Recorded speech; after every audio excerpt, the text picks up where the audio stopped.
Okay, no. Good evening, everybody. We are meeting this evening with Jessica Stockholder, who is, I like how different schools name their visual art departments. Jessica's head of the University of Chicago's art department, affectionately called DOVA, Department of Visual Art. But let's end up there. Let's not start there. Hi, Jessica. How are you? Glad to be here. So you were born in the Pacific Northwest, is that right? Seattle. So at what age did you figure out you were an artist? Well, I was born in Seattle, but I actually was raised in Vancouver in Canada. I don't know if there's an age I figured it out. I just said about it. I don't know. There wasn't ever a moment when I thought about it. I just did it. You just did it, but you were doing it when you were a little kid too? Yeah, I made stuff when I was a little kid, and when I was 14, I asked my father for drawing lessons, and he was friends with Maury Baden, who's a sculptor, actually from California, but has been in Vancouver, and then he's taught in Victoria for many years, where he is now. And he gave me drawing lessons, and then I studied with him too at the University of Victoria for a couple of years. If you could be a little louder or a little closer, it would be a bit better. Why are there so many good artists coming out of Vancouver or British Columbia, which to most of us in the U.S. seems kind of remote? Well, it's not that remote. It exists between, South America and Asia, and there's a lot going on there. I don't know. The people who are more well-known coming from Vancouver are photographers, and maybe that's why I left, because it was clear that particular art world was not the best one for me. All right. So when did you leave? I finished college, and then I lived in Toronto for a year. So college was in BC? Yeah, I went to UBC, University of British Columbia, and then I went to the University of Victoria and for 2 years, and then I went to Toronto for a year. In Canada, I worked in the summers in a union job, cleaning dorm rooms. They were used as a hotel in the summer. And then I collected unemployment insurance in Toronto for a year, and applied to Yale and went to Yale for graduate school. Did you also go to graduate? I'm unclear. Was there graduate school in Toronto previously also? No, I just lived there, had a studio, made work. And so you moved to Toronto. Has your art been in a similar vein since then and before, or have there been schisms? I wouldn't say there's been any schisms. No, my work has been a kind of steady process. If you see where I started and what I do now, there's a kind of trajectory that makes sense. I started painting on unstretched canvas, and I was, studying with a sculptor who was critical of the unstretched canvas in relationship to the wall. And I started to put things on the wall in relationship to each other. I'm hearing a lot of sound. I'll take care of it. I got it. There you go. And then I started to put things on the floor in relationship to the things on the wall. And I'm still thinking about picture making and painting and the surface that holds image and the relationship of surface to structure and volume, and so there's a certain kind of consistency, though not everything looks the same. Let's talk about that for a minute, because I think from my eye and my sensibility, you've never been mainstream. Is that fair? Well, I don't know what mainstream means, so it's fair.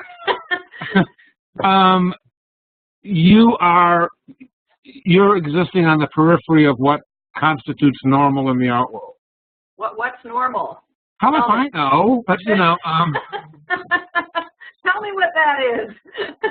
Well, I want to say it's painting, but I suppose the answer is that it's not painting.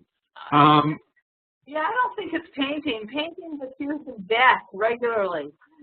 No, but I feel like you're marching to your own drummer, and that's what I'm saying. And my sense is that has often been easy, but often not been easy at all. Correct? Well, it's true. I mean, I don't, things are easy when things happen. You're invited to do something. I mean, I've been very lucky to have opportunities. I was also lucky that Maury Baden, who was my teacher, my father's friend, who was my most important teacher, was very supportive. And so when I went to Yale and moved to New York, I felt that I had, real support. There was somebody who cared about what I made and felt that it mattered. So when I, ran into people who didn't care about what I made, I had enough support in the world that I was able to, keep going. I think when I was in school, the assumption was that you were trying to make something that was your own, and that success was finding something that was your own. And that doesn't seem as clear for students today, maybe, and that's my sense. Yeah, that's what I wanted to look at, because I keep telling people in this course to do what resonates and to look within and find the areas where they can be vulnerable and to put that into their work and to express themselves. But in essence, do what you've done. Follow your own beat, I think. And I want to look into that further, because I mean, to some extent, I think you have the strength to do that. But to an additional extent, it sounds like you had a support structure that facilitated it. I had enough people in the world who cared about what I was doing that I didn't feel all alone. But I think that's true. I mean, you have to there's no reason to be an artist unless you do what you want to do. There are other things in the world to do if you're, looking to do what other people tell you. There's many jobs in the world that, will accommodate that and that are easier than being an artist. So I think that being an artist is really a lovely thing because you can and have to do exactly what you want to do. And artists make their work kind of from the inside out. You don't know exactly what it is, and you spend a lot of time working on it, and then you find what it is, and there it is. And it might be something that, a lot of other people care about, and it might not be. So, you have to kind of, and then there are lots of different parts of the world. People are interested in lots of different things. Different groups of people support and care about different kinds of things. So you kind of have to find in the world your audience. Let's go back and fill up a hole. What happened after you graduated from Yale? I moved to New York and lived there for 12 years. I applied for a studio. Well, before that, I was friends with Stephen Davis, who's a painter. I don't think he lives in New York anymore, but he did live in New York. He was also friends with Maury Baden. And Stephen introduced me to a dealer, Melinda Wyatt, who invited me to make a piece in her gallery in the summer. And at that time, in the East Village. And at that time, having a show up in the summer was not such a big deal. People, at that moment, people left New York in the summer. Now it's a little, different. But that was a nice thing. So the work was there and had a kind of closing in the fall. And then I was invited to be in a show at Art Space, which is an artist-run gallery, not-for-profit gallery. And then then nothing much happened. I had to support myself. I was a house painter and worked for a carpenter, and then I figured out how to do graphic design work and got a job doing graphic design work. And I was making work in my studio in Brooklyn. And then I applied for a studio at PS1 and sent some slides out to galleries. And Colin DeLand of American Fine Arts had seen my work at an open studio event at PS1 and invited me to do a show. At that moment, he was getting a lot of attention from Europeans. A lot of Europeans were watching his program. So that was a nice thing for me. So things, you know, and then I got pregnant and was asked to teach at SVA, School of Visual Arts. And I said, oh, couldn't I just wait a year? And David Shari said, no, actually, you have to do this right now. So I did. And so, you know, teaching is a way to make some money, and the teaching also developed into something more interesting. I took the job at Yale and then here. So both parts of my life have kind of developed. So I want to talk about the teaching part. How does that meld nicely into your artistic production, or does it balance it, or is it lockstep? I mean, how do they coexist?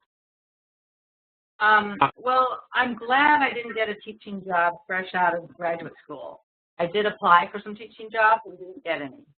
And, you know, I think that my parents were both professors. They were English professors. And I think I would have been not a very good teacher, and also it would have interfered with my work. So that I, you know, had many years living in New York to develop my work without having to talk about it was a very good thing. And then when I did start to teach, it's interesting that, you know, to find that and I think most people find that you have a lot to say. And what I found I had to say definitely comes from my own work in the studio. So then teaching is an interesting occasion to hear, you know, what I have to say that I wouldn't actually have developed verbally unless I was teaching. And it's also nice to be involved with students who are younger and to see what the world looks like from their point of view, and to see how their questions are the same and different from mine, and it makes me reframe my questions. So it's a nice way to stay in touch with the world. I took the job at Yale when I turned 40, and I think, you know, at that I'm not a big like socialite person. So I think at that moment I could have turned much more inward if I hadn't taken the teaching job. You know, and teaching forces me to be in touch with what's happening in the world, and to also be involved with work that's more diverse than I might have been involved with if it was just me. How long did you teach at Yale? 12 years. So you had a sabbatical in that period of time? I had a few of them. How did your behavior change towards your art during sabbaticals? I think more or less the same thing. I mean, I make art all the time. Well, one nice thing about teaching is that universities respect that having exhibitions is part of a career, and that it's good for them as well as for me. So I've always, I mean, the installation work I do, I travel to make that work. And one nice thing about that way of working is that I can take 2 weeks and go somewhere and make a big work. So that's impactful and kind of accumulates in my life over time. And then I work in the studio in a kind of steady way. I don't spend 8 hours in the studio, almost never. But if I spend 2 or 3 hours a day in the studio, things kind of grow in a way that's useful for me. What were the... You have a very significant reputation. What were the contributing factors, or was it steady? What were the contributing factors?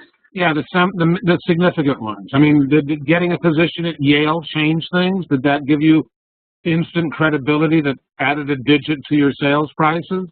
No.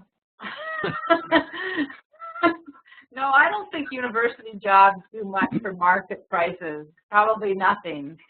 I think that, I mean, the market is one place that, you know, artists make their way in the world, and the market is part of that. And universities hire artists, and the universities are interested in the reputation of the work, the standing of the work in the world. The market is one piece of that. You know, and one doesn't have to have a market in order to have standing. And one can have a market and have no standing. But I don't think university jobs impact that very much. Maybe a little sometimes. In terms I would of think that Yale and the University of Chicago would do so more than many other schools. I'm not an expert. What do I know? Okay. You might be right. The work, pardon me if I'm crass here, but I would say that much of the art you make is not... What? I couldn't hear you. Start again. Oh, I'm trying to say this politely and not crass. But I would say that much of the art you make makes a priority of integrity over saleability, of content over easy absorption. Well, I certainly didn't become an artist thinking about sales. In Canada, there isn't much of a market. And I don't know what I was thinking about how I was going to support myself. I didn't really. My mother said to me, Jessie, don't you think maybe you could do something else, something you could earn money at? And I said, Mom, don't be ridiculous. Carry right on. So I don't know exactly what I was thinking, but I do. Yeah, I like what I do in my work. It matters to me, and I've been really lucky to have circumstances that support me so I can make that work. And I've had much more commercial success than I would have expected, and I'm grateful for, what's happened that way. But no, it doesn't. It's not like Jeff Koons or, it's not. How much is it part of your thinking when you? I don't know about Koons. Is it part of your thinking when you make art? Will this sell? Do I have a dealer who has to be accommodated? No.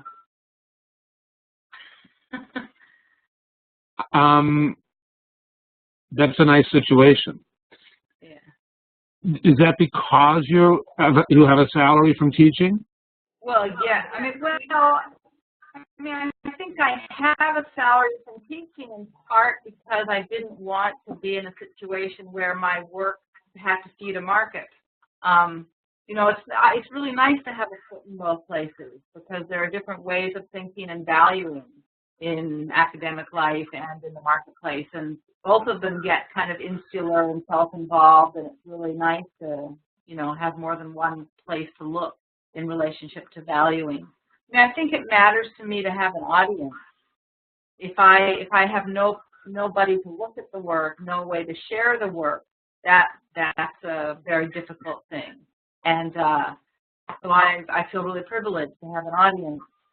I think that why my work sells and when it sells is too unpredictable to be able to work in relation to. It's impossible. When I was younger and things first started to sell, I had more thoughts around that, and it quickly became clear that it was completely out of my control. It pretty much is. How many pieces are you working on at a given time? It kind of depends on my studio, the size of the studio, and the size of the work I'm making, but I just kind of tend to fill the studio up with things, and then when the studio is full, I have to finish them. They sort of, beginning is much easier than finishing, so. How does that relate to upcoming commissions and exhibitions? Are you usually working towards a specific goal, or are you making art for art's sake? Well, it varies. Sometimes I'm working right now on a few projects that have been commissioned. And those projects, I don't get my hands involved. I make drawings and talk to people and visit the site and talk about who's going to make it and how it will be made.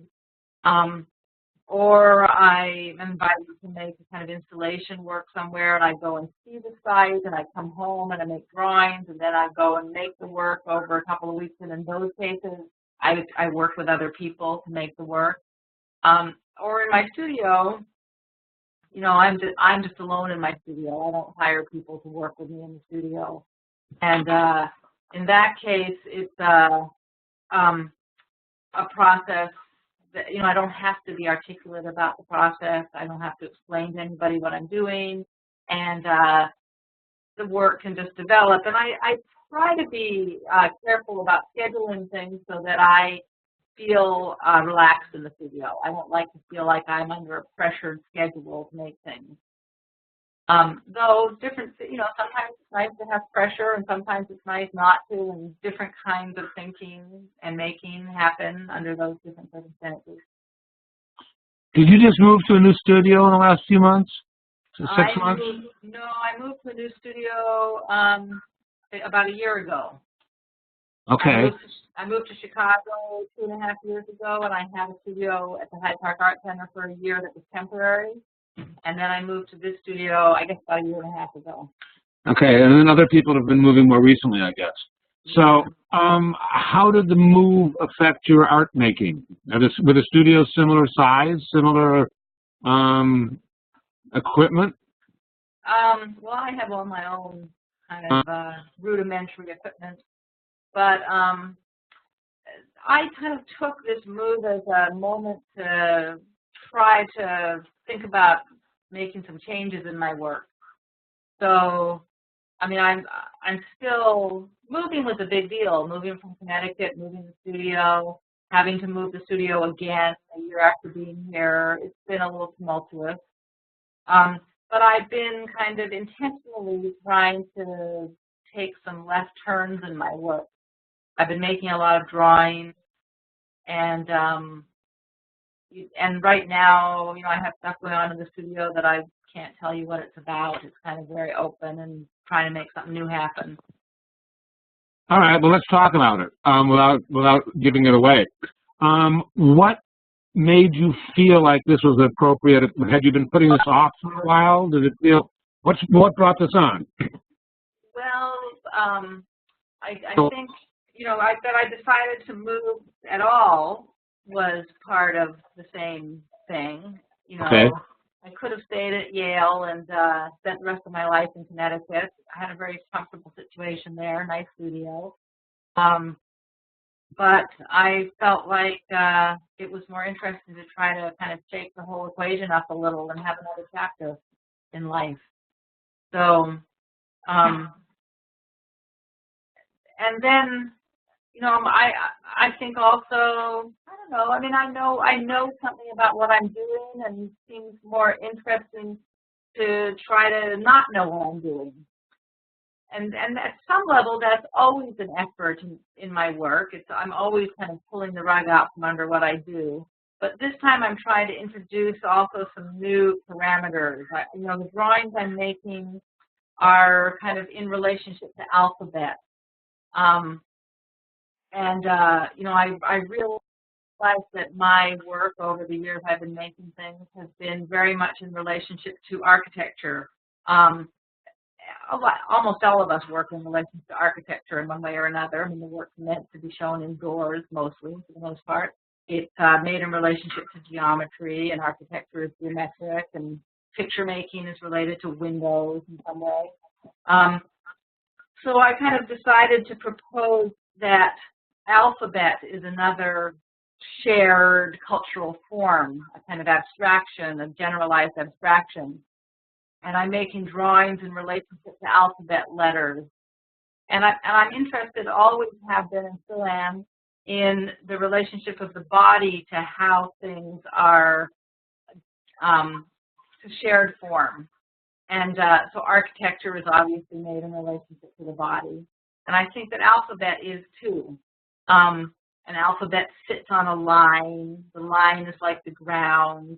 The forms of letters are related to body in some way or another. So I'm interested in the intersection of kind of personal eccentricity or personal particularity in relationship to these shared forms which are necessarily general and also abstract. So I'm just, in the drawings, I'm trying to kind of pursue those things in a different way. And part of what got me thinking about these things, or at least kind of resonated with my thinking, was I went to Williams College and there were 2 shows there. There was a Solowit show that had been curated by a faculty member that was a kind of a history of his work, kind of his life's work, all the different kinds of work he's made on a sort of small scale. And then I'm just forgetting this Leila Ali. There was a show by Leila Ali. Do you know her work? Yes. I didn't know her work. It was the first time I'd seen it. And the two bodies of work together were really beautiful. I mean, her work, too, was very geometric, very formal, but it's also kind of comic strip-like, and it's about kind of intense torture and unhappiness. Much more narrative than Sol LeWitt. But in some ways, their two bodies of work are also quite related. Something about the juncture of those two bodies of work I found really lovely and has generated for me these drawings, which are still very much I'm still making them, but they're very much, I'm in the process of figuring out how these drawings might take on physical form, and yield things that are physical, not just flat on paper. So that's kind of what I'm in the middle of. When did this begin? When did the alphabet as a metaphor or the concern enter the equation? Like a year and a half. When I moved into this new studio, a year and a half ago. Was this premeditated before you moved into the studio? Let's shift gears, or it just sort of snuck up on you? Well, when I left New Haven, there was a premeditated let's shift gears, but just what the shifting gears would be was not premeditated. And your art dealers, this isn't a discussion where you're seeking permission. This is where you're doing it and they come along or somebody else will. Oh, I never seek permission. I've never worked with anybody who proposed that I should. I don't think most dealers do, but I think that there's a sense that they do. So that's why I ask to, assist in dispelling that. I think that, being a dealer isn't exactly an easy job. It's right. There's a very, very expensive overhead. And, a dealer can promote work, but they can't control who's going to buy it. So, I think that dealers do what they can, and dealers who have money have resources to kind of do more promotion. Dealers who have less money just kind of put their energies where the money's flowing, like who's walking in the door to buy. They'll do their best to sell that work and promote that work.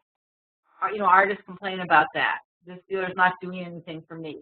Well, some dealers can't. They don't have any money. They just flow where, the people walking in the door want to go.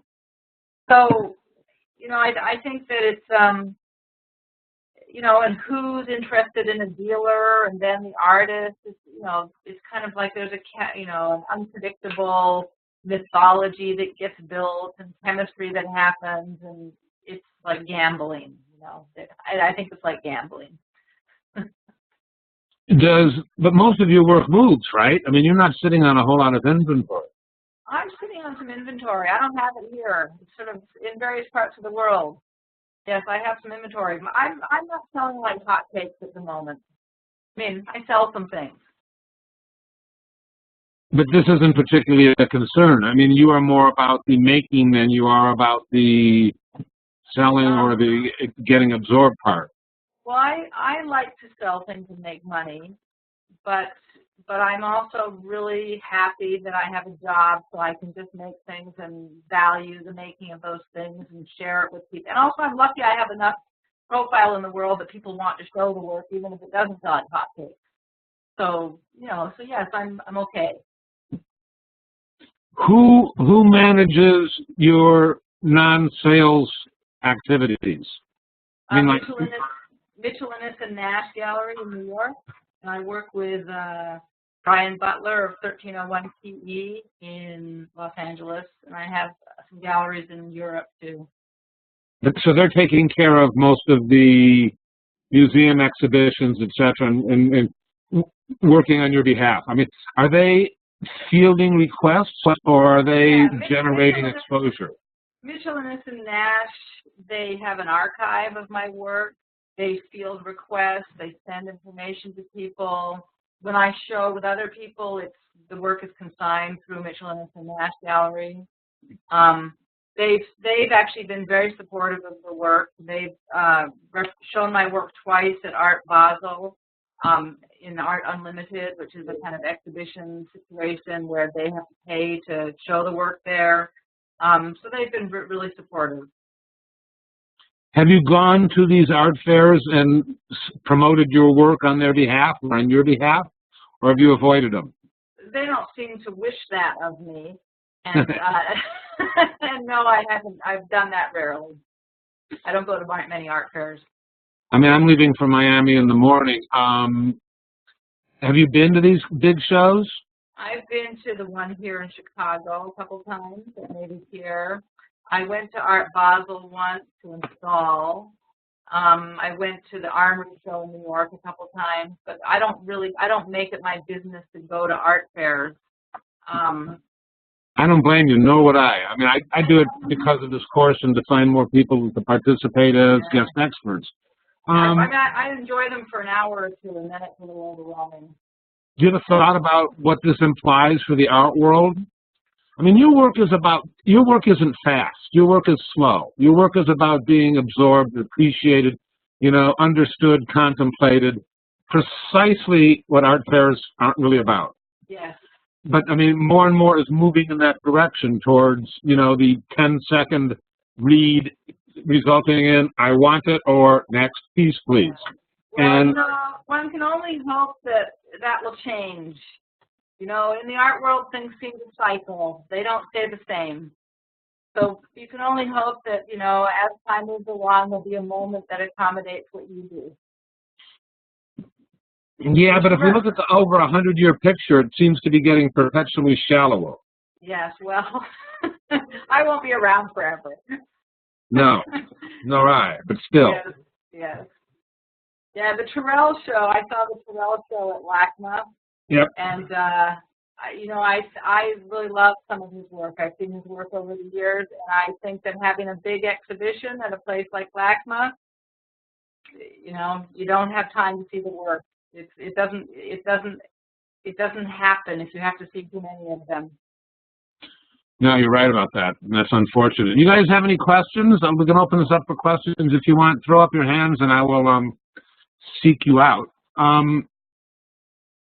How far ahead are you planning your work? How far ahead some of your pieces are really large. Do you wonder about where they go, or do you just make them? Or do you know where they go before you make them? Well, many of the really large pieces are ephemeral, so I don't have to worry about where they go. I've made some large pieces that are not ephemeral, and I don't know if it's really in my interest to make too many more because many of them are in storage. And, bigger isn't necessarily better. So, I don't know. We'll see what happens. But the nice thing about working the way I do is that making large pieces doesn't actually take more time. If I'm invited to go make the work somewhere, and the museum's invitation offers production and help making the work, that's a kind of opportunity to avail myself of that enables me to work at a scale I couldn't work at all alone in the studio.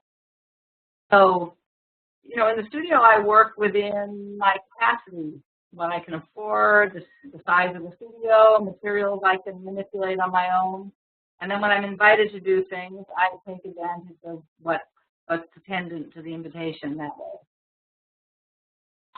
How much do you write? Well, in the last year, I've been writing more than ever before. I'm actually giving the keynote address at the CAA conference that was talked about earlier. So I've spent this last couple of months, some time putting thoughts together for that. I don't write, though, and I had to write for the University of Chicago because the arts are kind of being embraced in a new way here. I've written a number of things to my colleagues here to try and unpack the art world for them a little. Actually, I'll send you the thing I wrote because you're interested in the art world. Kind of the art, what the artist has to, maneuver and live through in relationship to being at the university. So I've written more in the last year and a half than I tend to write. But then I also write, I've been writing things in relationship to titling. I did a show that I really enjoyed with Ian Barry at the Tang Museum a few years ago called The Jewel Thief. And for that, I wrote a short story, which kind of went alongside our joint curating of the show. And there'll be a catalog for that coming out sometime soon, I think. So I actually like writing, though I find it's really difficult. It's like brain twisting. And art comes really easily and fluidly and fastly? Art is a more, I don't know, it's a different kind of activity. And I think that writing and words are entirely abstract. They're disembodied. And working with material, there's a back and forth between abstraction and the concrete reality of the stuff. So that, for me, is an easier place to be engaged.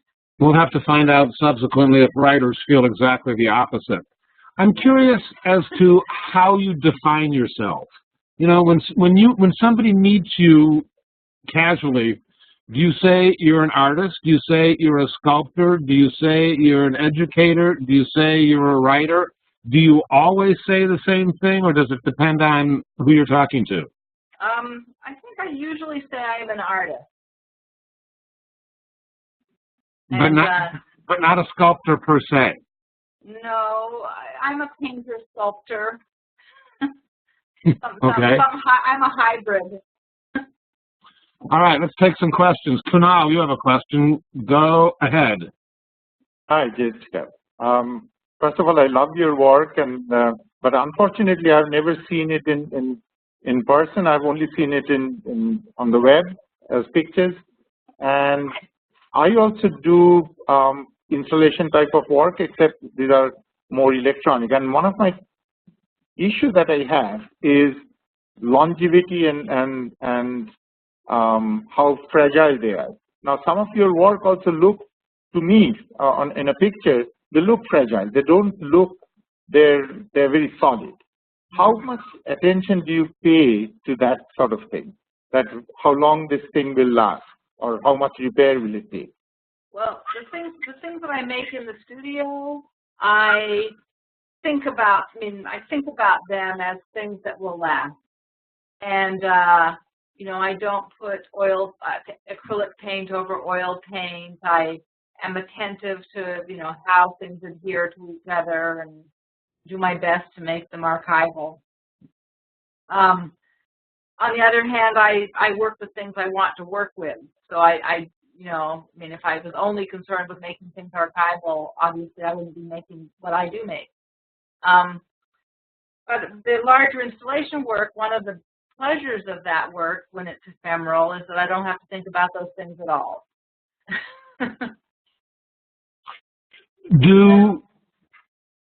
When you do these larger pieces that are ephemeral, they get created and then at the end they're removed and they're destroyed essentially? Yeah. And you get paid a fee for the creation of this piece? Yes, I asked for a fee. And when I was younger, I always asked for a fee because I came from Canada. And in Canada, there's an ethos that the artist should get paid something.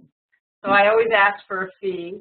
And it's gotten larger over the years. And I'm also not as interested in making so many installations.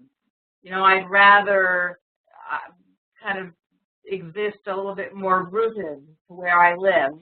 And the installation work started to feel a bit like I was part of a large service industry.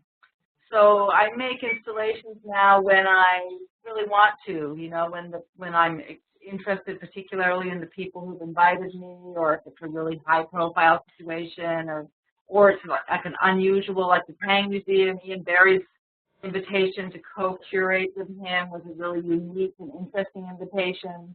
I did a show at the Aldrich Museum where they offered me a big ash tree to work in relationship to. So I'm kind of, I just did a piece with SF MoMA in Los Altos, which kind of followed on the Color Jam piece here, which is a work at an intersection in the town of Los Altos. So I'm interested in what the invitation is now more than I was when I was younger, where I just kind of went wherever. Yeah, you can be more demanding. Yeah. Yeah. Okay. Kunal, do you want to follow up, or are you good? I'm good. Okay, thank you. Tracy, your turn. Let me unmute you. Hold on. Okay, Tracy. Okay. I have a couple of things. First of all, the Sol LeWitt / Layla Ali show had to be pretty spectacular. Yeah, it was two different shows, but they were side by side, and yeah, it was really lovely. Yeah. I am interested in hearing about how your gallery representation relationships began. How did you get there, knowing your work is not so easily saleable? Well, I think that what sells in the art world is a completely and utterly unpredictable thing. You know, I mean, it's just so unpredictable. I mean, Colin DeLand invited me to show with him, and the work sold. You know, I was young, the work was cheap, I was the hot thing for, you know, a season or so, and it sold. And then I've been I've shown in a lot of museums through Europe and here, so my exhibition history is, you know, I have a good resume, and my work is in the collections of, you know, a fair number of museums, and it's owned by some significant collectors, other people pay attention to. So when though you know, I'm a kind of a mid-career artist, which is often not the best commercial moment for artists. I think people still wish to show the work because it's part of a history and, you know, having it travel through the world. So I worked with Colin for a few years, and then I started to work with Jay Gorney of Gorney Bravin Lee, and you know, I mean, I've just been fortunate. That's great. Well, also, I noticed that you got a Guggenheim almost right out of the gate, so congratulations on that. And if you want to give us any clues about that, we'd enjoy it too. I don't know if I mean, I applied for it. That's all, and I write letters for other people who apply for them. But you know, I don't know. I mean, I think there's a jury of people, but I don't know much about how that happens behind the scenes. Yeah, well, it's not, you know, all the advice I get is you got to have good letter writers before you even think about it. So I'm sure many people appreciate you for that. Yeah, I don't know. I really don't know. And I don't think I think that there isn't a lot of rhyme and reason to it all. I mean, you look at the price of art now. I mean, the art world reflects the rest of the world. There's a smaller and smaller group of wealthy artists being supported by lots of money, and there's a smaller and smaller group of very wealthy dealers, and there isn't a lot of middle. It's just like the rest of the world. And does it make any sense? It makes no sense. You know, and there's all different kinds of art happening, and you know, you travel around and you have students, or I travel around and I have students, and you see great work happening in all different corners of the world in different ways, and it doesn't make sense, you know, why one kind of work is so valued. And so, you know, I feel myself lucky that I've managed to have, you know, occupy some part of that public space. And it is a privilege. It's a privilege to share your work with other people and to have feedback as a result, and, you know, have that conversation enter the work. And it's sad that world has become so difficult for people to enter, you know, that the criteria have become so fashion-oriented. But, you know, you just never know. I think you have to do what you really care about and then take stock of what the best way to intersect the world with it is. At this point, do galleries write you and ask about exhibition possibilities, and you defer them or direct them to Mitchell-Innes, or do they write to them, or both? Both. Both things happen, yeah. Okay, cool. Thank you, Tracy. Sam, your turn. Go ahead, Sam.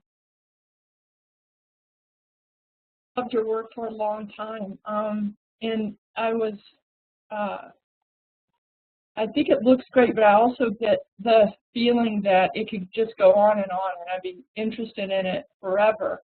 And I am curious about your process, like in each installation. It seems fully realized, but yet there's space for me to step in and finish the story. And you mentioned writing a short story. Did you then make work that was attached to the story? And if so, did that in any way diminish your satisfaction with the art making? And can you describe your process, how you construct the idea and then the actual space? That story was called The Jewel Thief, and you can see it on my website. The story is on my website, and there are also images from the exhibition. And the invitation from Ian Barry was to co-curate with him. And what that meant was a pretty open thing, and we spent some time working together. And it ended up, there were about 60 artists in the show. And some of them were from the collection of the Tang Museum, and some of them, many of them then were kind of peers of mine, people mostly from the East Coast, but also from the West Coast, and also from Chicago. Richard Rizak was in the show from Chicago. Kind of people of my generation, so it was kind of a conversation of the milieu that I live in and that Ian lives in. And I designed the circumstance for the show. And the circumstance, for lack of a better word, was a kind of various means of display. So if you look at the images, you'll see there's like kind of small pedestal growing to really large pedestal. Large pedestal being like 13 by 13 foot cube that then is almost like an inside-out room. And then there was like a platform, which was also like a stage, which had sculptures on it. There were different wallpapers in the show and chandeliers. It was kind of about, there was a scaffolding, bleachers that you could sit on, climb up and look at paintings that were hung high from the bleachers. Jim Hyde had furniture in the show that he'd made, Jim Hodge's wallpaper. There were paintings hung on people's wallpaper, and there were things interventions that I made, things that I made that were sort of were sculptures, or they were, decor or furniture. There was a kind of blurry line between what the means of display was and what the art was. Just like there's a blurry line between Jorge Pardo's chandelier and sculpture. And, we had his chandeliers, one of his chandeliers in the show. So then the story was, Ian asked me to write something for the catalog, and I didn't feel like, I'm not really a curator. So it didn't feel right for me to write something kind of academic and, about why I was curating or what the curating was about. It sort of felt more honest and appropriate that I write a piece of fiction to accompany this curatorial gesture, which was also a kind of art making. So the story is sort of about these different ways of, different rooms, different kinds of space that the character exists in. And the show was about these different kinds of exhibition space. Some more intimate, some grander, some carpeted. Part of the gallery space was warm, part of it was cool. So the story resonates in ways like that with the efforts to make the exhibition. Hold on, I'm muted, Sam. Let me unmute her. Okay, Sam. Yeah, the show right now is so awesome. It just looks so great. So just my last question is, did you come up with the idea for the show and then people reacted to it and produced this work? Or did you write the story in response to a sense of how the show would be put together and curated? And what was it? I think that I wrote the story I'm not sure if I sent this, maybe the story happened afterwards, but Ian and I together approached people and invited them to be in the show and described how we were thinking about the show. Okay. And some people, a few people made work for the show. My friend Ilana Herzog made work kind of for the show in relationship to one of the pedestals. John Toriano came and installed his work and kind of made it for the show. But many people, we kind of found work of theirs, like Liz Larner has a big piece in the show. Ian found it online, and we contacted Liz Larner. She came out and installed it and kind of adapted it to the situation of the show. And our effort was to make everybody's work look great. So though the work is part of my eccentric exhibition, my kind of questions about exhibiting, it's also, you know, intended to make their work look great. It wasn't like trying to use their work for my purposes. Wow. And then only one person said no. Everybody, and I think she said no because she was busy. At least that's what she told us. But everybody else said yes, which was surprising because yes, it was a very odd invitation. And I think if a curator had invited people to be in that show, people may have said no. But because it was me and people knew me in some way or another, some people knew me well, and other people knew who I was. You know, and maybe because the invitation, the way we phrased things, that it was, you know, people were open to the experiment. Maybe also because it wasn't in New York City, it was, you know, 4 hours from New York City. People felt like that was okay. Who knows? But it was really a lovely thing to do. It was one of the nicer, you know, more exciting things I've done. I really enjoyed it. Thank you. Cool, thanks. Tanya, go ahead. Thank you.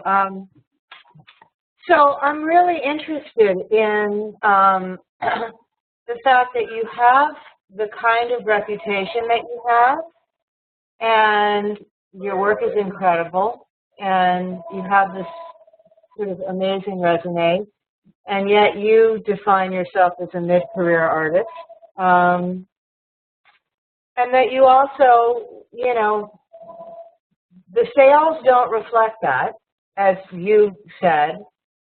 I think it's kind of awesome that sort of doesn't seem to bother you. Hold on a second. I need to turn my phone off. Actually, I can't talk to you right now, honey. Of course.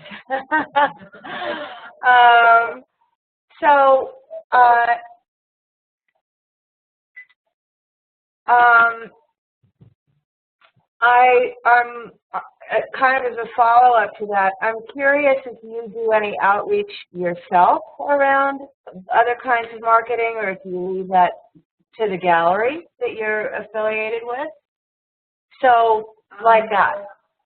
I don't know if that was an articulate question. No, I don't think that I thought that wouldn't be my great skill to like market on behalf of myself. It's not something I'm skilled at. But also, I have quite good relationships with galleries, so it would also be inappropriate. You know, I mean, unless I sent people to them, it's kind of inappropriate because they're investing a lot of money in marketing for me. So, you know, so yes, and also I teach. It takes time, and I have a child and a husband, so the person can't do everything, you know. So I think I have happily had a gallery and happily, you know, nurture the relationship with the gallery that can then take care of those things for me. There are other people who are like would rather have a consultant and, you know, not have one single gallery, but have various of them and have a more kind of, you know, active, busy role, kind of managing all of that part of life. Perhaps I would be like that if I wasn't also teaching and parenting, and you just can't. A person can't do everything. True enough. Are there more questions? Raise your hands. Are you Canadian or are you American or are you both? I'm both. You have dual citizenship? I'm a dual citizen, but now I've lived here longer than in Canada. You don't have a Canadian, well, they don't have much of a Canadian accent in British Columbia anyway. Yeah, they do. They have a really lovely kind of sing-song accent. But my parents were both from New York, so I think that my accent kind of shifts pretty quickly. And, all right, does the American or Canadianness in your mind have anything to do with your success or lack thereof or your trajectory at all? I don't think so, but it does have something to do with my work. Go ahead. I think that I'm not a nationalist. I can't be a nationalist. I'm a secular Jew. My parents were from New York. I grew up in Vancouver. I'm a dual citizen. I'm a citizen of North America. I know I'm not European. But I think that particular piece of who I am, that I am not actually grounded and rooted in any one place, is part of what the work addresses. It addresses that kind of complexity of life and being human. So I think it informs the work in that way. Yeah, it really does. Genuinely, that's really true. How about being a woman? What role does that have? That's hard to say. I don't think that art is gendered myself, and I don't think ideas are gendered. I think that I grew up at a moment, I entered graduate school and then entered the world in New York at a moment that was very friendly to women. I think I was really fortunate in that way. But I have since realized that there is a glass ceiling. You just have to look at the work of the Guerrilla Girls to know the statistics and know that, there's a different kind of world available for men's work and women's. On the other hand, one could never look at oneself and say, this happened to me because I was a woman. The world is so nuts. There's no way to measure and judge what happens to any artist. So, I don't spend a lot of time thinking about that. No, nor would I think much time about being a male artist or something like that either. Yeah. But is it an advantage ever being a female as an artist, or is it at best neutral? Aren't more females curators, and aren't more of these female curators likely to say, we need to exhibit more female artists, and doesn't that give you a greater chance of exposure? I don't think so. I don't know. I can't really answer your question, but there are plenty of women artists in the world. And I think I also wrote something that's on my website called Powerful Art and Power. And I think that power attracts power. So if you're a curator and you show people who have weight and power in the world, that accumulates to you as a curator. So it's much harder to be a curator and show people who don't have power. And those people tend to be women. So even women curators tend to, accumulate power to themselves. Everybody wants to. You don't have to think. Most people probably don't even think about it. You don't think about trying to accumulate power to yourself. But people need to do that. It's part of surviving, at some base level. So yes, I don't know why those things are the way they are, but I think it's the world's not fair. No, true. All right, let me ask the last question, and then we can wrap this up. I'm going to go back to your glass ceiling comment. Do you see it on the horizon? Have you bumped up against it, or is it beneath you? Have you gone through it? I think I'm not bitter. I have a great life, and I have lots of success, and But you know, everybody can be bitter. You can look up and you can see, you know, I can look up and see people who like, why aren't I Matthew Barney? You know, I can do that. I could spend my whole life looking at Matthew Barney and like, why? I mean, I started to show at the same time he did in New York City, and he's making, you know, hundreds of thousands, millions of dollars. Why not me? I could do that. You're married to Patrick and not to York. Yeah, there you go. So, yeah, so I mean, who knows? I mean, I don't know if I bumped up against the glass ceiling, but, you know, I'm very, very lucky and fortunate to have what I have. I don't know, I don't feel like you've run into a glass ceiling, and I expect to see more and more. I don't know. I feel like your trajectory has been upward for a long time, and I don't feel like it's tapering off. Thank you. I hope you agree. Yeah. Well, I'll tell you, bottom line, I'm really fortunate. I mean, the work has ways to thrive. You know, I make work and I share work, and the work keeps changing and growing, and I have people to talk to about it all the time, and so yes, that's a great thing. Okay, cool. All right, Jessica, thank you a ton for being with us this evening. I really appreciate your contribution, you and your art, and sharing it all with us. Let me unmute everybody, and thank you so much. One sec. All right, Jessica, thank you. Thank you. Thank you. Goodbye. Thank you, Jessica. Bye-bye. Bye.